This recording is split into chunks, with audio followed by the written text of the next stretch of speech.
Why do cravings hit hardest right after you ate healthy? It's easy to blame ourselves thinking, I just have no willpower. But what if it's not your fault? Cravings aren't a character flaw, they're often a predictable biological response. Think about those so-called healthy meals. Many are mostly carbs with a hint of fat, but barely any protein. You know what happens then? Even if the calories seem reasonable, you're hungry again, fast.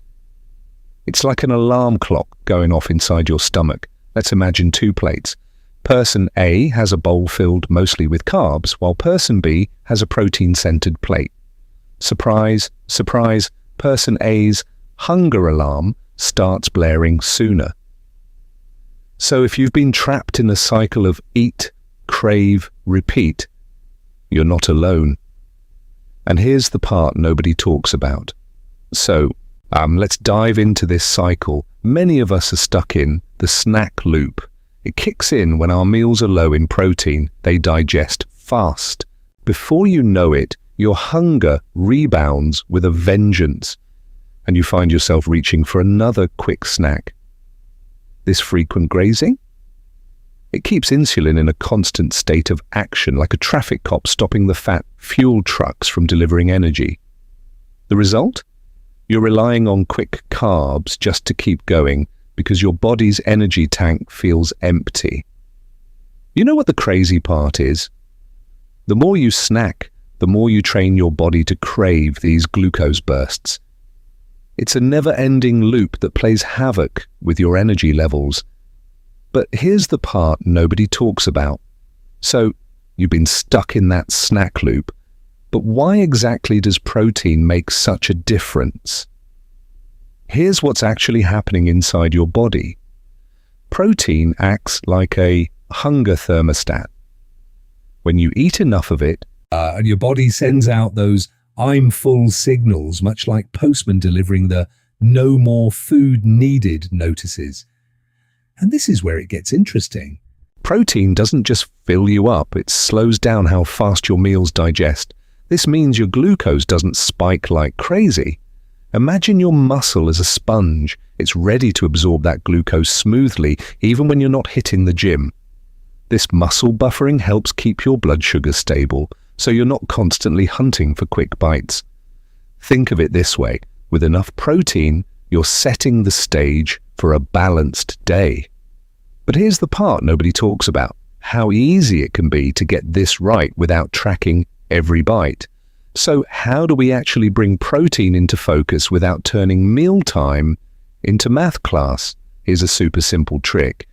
It's called the protein first meal formula. Start by anchoring each meal with clear proteins like eggs, Greek yogurt, fish, or tofu. You can think of these as the foundation blocks of your plate. Now, a great rule of thumb is the palm and a half rule. Just like it sounds, aim for a portion equivalent to 1.5 of your palms. Adjust it to fit your size or how active you are. After that, add in fiber, vegetables, berries, even beans act like speed bumps, slowing down digestion and keeping you full. Carbohydrates can be a part of the mix too, but they're optional fuel logs.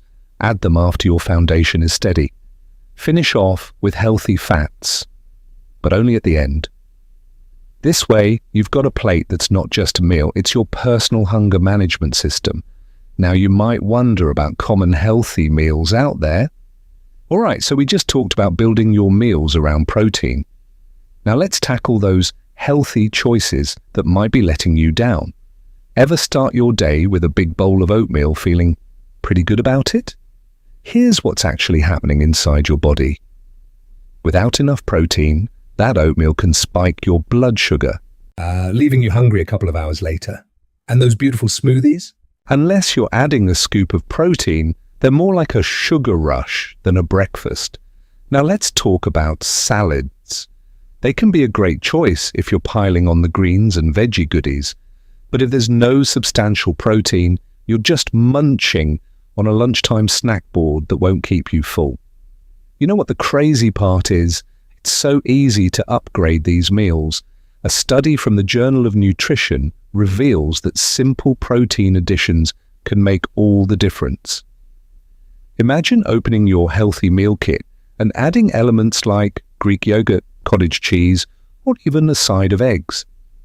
In practical terms, that means if you're hitting mid-afternoon crashes, consider fixing your lunch with more protein rather than blaming coffee or your willpower. I think of it like using an upgrade kit to turn your breakfast or lunch into a power-packed meal. But here's the part nobody talks about. Now that we've uncovered some surprising meal traps, let's talk about tailoring these changes safely. If you have specific health conditions like kidney disease, are pregnant, or take diabetes medications, checking in with a healthcare professional is key. They can guide you on the right protein levels for your situation. Pairing these adjustments with earlier wins like walking after meals, catching quality sleep, and managing stress creates a robust support system. Imagine your body like a finely tuned factory with sleep and stress management keeping alarms at bay, while proteins and muscles act as the ultimate buffer. Your goal? Fewer cravings, more stable energy, and a smoother glucose curve throughout the day. If you want, comment your usual breakfast, and I'll suggest a protein-first upgrade. Plus, talk to your healthcare professional if you manage blood sugar, kidney issues, or take glucose-lowering meds. Remember, this is educational content. Always consult your doctor for personal medical advice.